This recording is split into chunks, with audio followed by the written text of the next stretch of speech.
Welcome back, baseball fans, to the Central Indiana Sports Report for the MLB Postseason Report. We are 2 games into each LCS. The visiting team is 4-0. I'm joined, as always, by Paul Tipton, and tonight by Will Retherford of Strictly Biased with Will Retherford, and Michelle Garmon of the Tipton Tribune and Elwood Call Leader to talk all about it. Paul, do we know who's going to be in the World Series now? We might. That's a very depressing thought that we should just mail in the rest of these. So there might be some surprises, but I have to say tonight's game between the game 2 of the Brewers and Dodgers was just not an interesting game at all. The Brewers couldn't even get one shutdown inning with a lead, and it just seemed all way too predictable. Well, there's nothing better than watching the Milwaukee Brewers brewer all over the place. They've done it. They've been just porous basically in all aspects of the game. I'm baffled. I really thought that they were going to be a tough out for the Dodgers. I thought they were going to be a tough matchup. Stylistically, they play a game that I think is difficult for teams to put away, but they just haven't been able to put the ball in play. And when you're not able to get runners on, you're not able to score. They just don't have enough power bats to overcome the lack of hitting overall, and I think that this is a game set match. I just don't think they can come back in this series at all.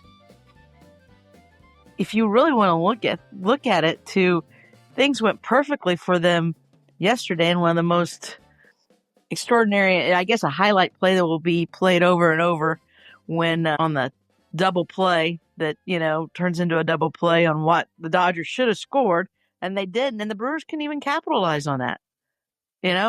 For last night, and then they come back tonight and don't hit the ball, except for, get that leadoff home run, and then can't really hit the ball. I figured the Dodgers are going to take this because the Dodgers their offense has been really good in the postseason, and their starting pitching has been really good in the postseason. And their starters seem to be able to eat up a lot of innings. It's always a good thing. The Dodgers were very fortunate to win that game yesterday. After one of the greatest plays in the history of postseason baseball, in my mind, unrivaled except for the time I saw a T-ball game where a guy got a unassisted quadruple play because they don't count outs, they just count runners or batters in an inning. That was brilliant play, staggering, exciting, and the Dodgers tried to hit Bryce Terang to tie the game in the 9th inning, and his body, unfortunately, went into self-preservation mode, and he jumped out of the way. Got to take one for the team. That exactly. If there was ever a time to say, I'm not flinching, I'm just going to take this one, that's right. He seemed to be unprepared for that. But again, the Dodgers were dominant tonight, but that game yesterday, everybody would be talking about that double play with the bases loaded if only they would have taken the run that the Dodgers were trying to give them. The Brewers got the matchup they wanted. They wanted Terang to come up in that inning. Contreras put together a brilliant at-bat, drawing the walk there to load him. And not only are we going to talk about Terang, your kneecap blown out by a 87-mile-an-hour slider is not fun, but I feel like the sacrifice would be worth it. My bigger issue is we're swinging at pitches at our chin. And it's like, you're not driving that ball anywhere. He just went out of the zone. Treinen wasn't trying to throw a strike whenever he got to 2 strikes in either batter he faced. And it's the Brewers brewing. They got the exact matchup they wanted, and they just couldn't finish the job. And they really had it served on a silver platter, and they just couldn't finish it. And that play is going to get neglected by the fact that, they get blown out tonight. And I think that this ends in 4. Now, the the Brewers spent their two best pitchers. You're talking bullpen game tomorrow, Jose Quintana. Like, does that really scare the Dodgers right now, the way that they're hitting the ball? I don't think so. Well, what's happened to the Brewer pitching? It's like they only have two starters in this postseason.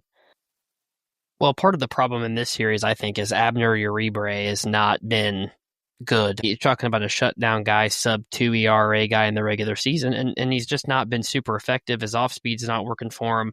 And I think that Pat Murphy, because of the lack of starting depth, has had to basically platoon the bullpen in a way that everybody's going to pitch at some point, and it's just kind of getting to the matchup we like. I think he's done a good job of neutralizing Shohei.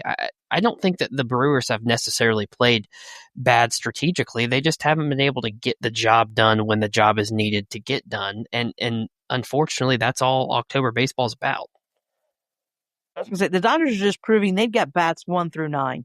The top of their order, the middle of the order, and then the other 9's kind of down. They're just getting they've gotten production throughout their lineup in this postseason. If you're doing that, it makes you even harder to beat.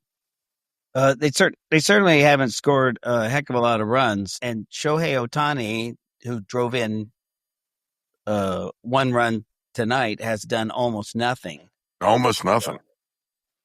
Right. I was expecting the Dodgers to play this way, but like Will said, I was just expecting the Brewers to get some hits to spray the ball around. Right, but history told you what was going to happen. No, that's football. There's no history. That's a different set of guys. No, I'll tell you what they don't it have is. Devin Williams to. It's Tyrese Halliburton. It's the Juju Jinx. You've seen what he's done, right? The Pacers games. He's even though they're not playing the Bucks in the preseason, the first night he wore a Cubs baseball jersey. You think that's what it is? And last night he wore the Dodgers jersey. Hey, he's having fun with it. He think he's got his little voodoo dolls and everything. He's put the jinx on the Brewers. His hometown team. Well, he does not like his hometown team. He does not. They don't like him. Bucks fans do not like him. All right, so it sounds like everybody believes that this NLCS is over. The Dodgers are winning. Like I told y'all, you could have just listened to me. They're winning in 4. The American League, though, I don't think it's over. I think this Blue Jays lineup is too good to count out. I agree. I'm just waiting for them to do something. That was a pretty pitiful performance, 2 games in a row in front of their starving fan base. Now they're going to Seattle, whose fan base is really going to be hyped. So the Blue Jays want to take the crowd of it and some of that atmosphere. They're going to have to come out and they're going to have to find their bats and score runs early, I think. If the Mariners can jump out, do what they've done the first 2 games, the crowd's going to they're going to feed off that energy of the crowd. And I don't think this series is over, but if the Mariners would win and go up 3-0, it will be very hard for the Blue Jays to win 4 straight, I believe. That's the expectation, isn't it? That Seattle's now going home, so they should take care of business, but it's not that easy. Well, I think it's easier when you have the starting pitching that the Mariners have, and I think that's kind of where this series starts and ends. Top to bottom, I think the Mariners probably match the Dodgers in terms of effectiveness with their starters. I think the Dodgers have been fortunate to get what they've gotten out of both Snell and Yamamoto. It's pretty rare to go 8+ back-to-back starts in the postseason. The Mariners can match them there. And I think that that's kind of the Blue Jays' issue, is that the Blue Jays didn't really have to worry about starting pitching with the Yankees. For all intents and purposes, the Yankees were a band-aided together starting staff and bullpen that Aaron Boone doesn't use effectively when they're healthy. But the Mariners just are, I think, the better team. I don't really know what else to say. I think that the Mariners lineup has shown that they're coming to play, and you've got George Kirby going tomorrow. He obviously pitched really well in that 15-inning thriller. He got pulled in the 6th inning, but you got to feel really good if you're the Mariners going back home. Who's starting for the Blue Jays tomorrow? Shane Bieber. I see your enthusiasm for the Mariners now. Me? Yes. You can ask Greg. You can go back and listen to my show. They were my sleeper team of the year, was the Mariners. So I've been hot to trot with them. I think that pitching staff is really, really good, and getting Brian Wu back makes a huge difference. Oh yeah, did you see this Cal Raleigh season coming? Is that what happened? If he ever hits 40 home runs again, it would be. And I would like to actually talk about that briefly. Why does anybody throw a strike to him? Like, that's what baffles me. It's just like, don't throw a strike to him. Like, he will chase. He's not a contact hitter. He's not an Aaron Judge where he's going to get and cover everything to the plate. Like, he gets served up meatballs. It's baffling to me. And that's even true in Game 1's game when they were down 1-0. Didn't let that bad pitch get by. Blue Jay fans pumped up the pitcher, and he tried to just blow one by him. Yeah, and he had 2 strikes on him too. Yeah, I don't understand to me, it's just lack of. I don't know if it's awareness or in-game situation. I was talking to my dad about this tonight.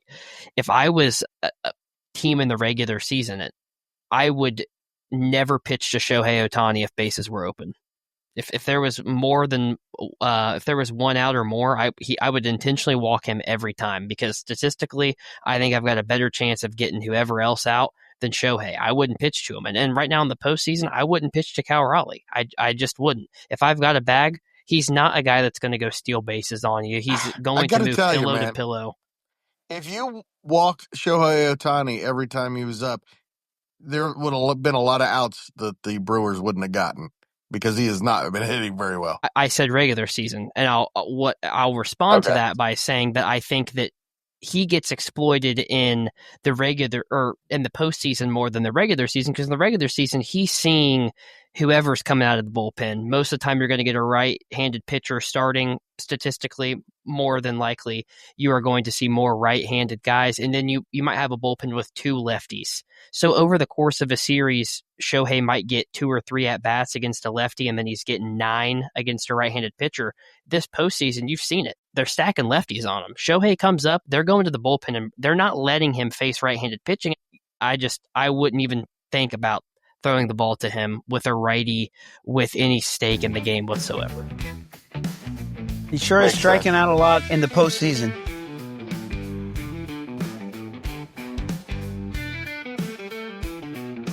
I hope the Blue Jays can at least make an interesting game. I would hate for both these championship series to go 4-out. That would just be bad. Well, there's not a whole lot of excitement, I think, at this point with the Yankees being out. So the MLB is just banking on the Dodgers getting in there for TV ratings at this point. Wednesday, ALCS Game 3 in Seattle at 8 on FS1. And then Thursday would that be our last double day? No, not our last one. One of the last double days of the year. 6 o'clock is the Brewers and Dodgers on TBS. At 8:30, Blue Jays at Mariners. Let's do this again Thursday night, guys. Good. I missed the 4 games in a day. Thanks for reminding me. We're almost out of 2 in a day. And then, before you know it, pitchers and catchers. Not yet. Yeah. In your neck of the wood. That's right. Yes, we're very excited about March, but not yet. Let's have some drama in October. Well, I think there might be some Reds buzz out there in March in the desert. Right? For the first time in a decade. Bring them in. Bring them in. Well, thanks for joining us. That's your 3rd one today. Yeah, there's nothing better than talking about the auto mechanic and the Jimmy John sub maker playing in the first spring training games. That's always fun to watch.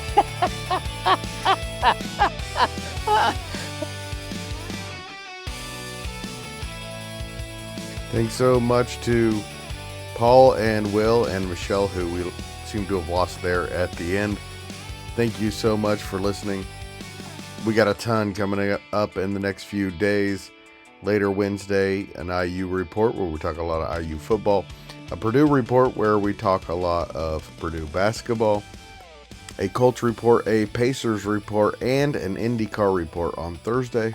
On Friday, we will have our IU Michigan State and our Purdue Northwestern football previews. And late Friday night, our high school football scoreboard, the final game of the regular season. Please join us. Help us out by sharing. Appreciate it.